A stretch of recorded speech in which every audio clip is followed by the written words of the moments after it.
Bago dumating kagabi sa Las Vegas, humirit pa rin ang huling round ng training si pambansang kamao Manny Pacquiao sa Los Angeles, California. Balita hatid ni Chino Trinidad. Sa huling araw ng training sa Los Angeles, kahit umuulan, tumuloy pa rin si Pacman sa pagtakbo at final sparring para hindi raw mawala ang momentum ng kanyang 5-week preparation dito sa LA.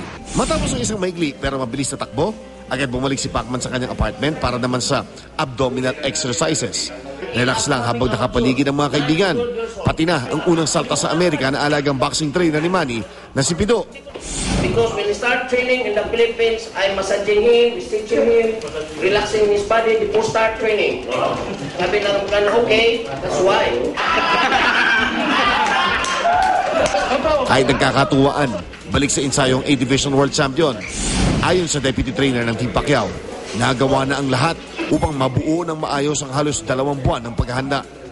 Yung pag-umpisa niya ng training sa gym parang isang 4-rounders na uhaw sa training. Ayaw niya kasi na mayroong naririnig na mga kwentuhan. So, hindi maiwasan na may mga nagsasabi na si Marquez ang panalo, gano'n. Ang sa kanya kasi para mawala na yung ng tao ba, o duda ng tao sa kanya. May pakiusap ng si Buboy, ilang araw bago ang ika-4 ang pagharap nila kay Juan Manuel Marquez. Kailangan ma-maintain lang yung magandang kondisyon. Kahit gaano kagaling ang boksingero, pag wala sa tamang kondisyon ng katawan at pag-iisip, maniwala kayo, hindi tayo lulusot. Matapos ang 3 oras, nagtungo sa wildcard gym si Manny para sa huling gym session nila ni Coach Freddie Roach sa LA. Pero muling itinago sa publiko ang detalye ng kanilang sparring.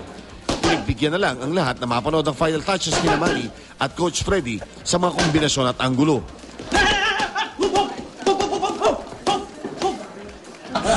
Pasado alas 6 ng gabi, nakarating na si Pacquiao at ang kanyang entourage sa Barstow para sa stopover.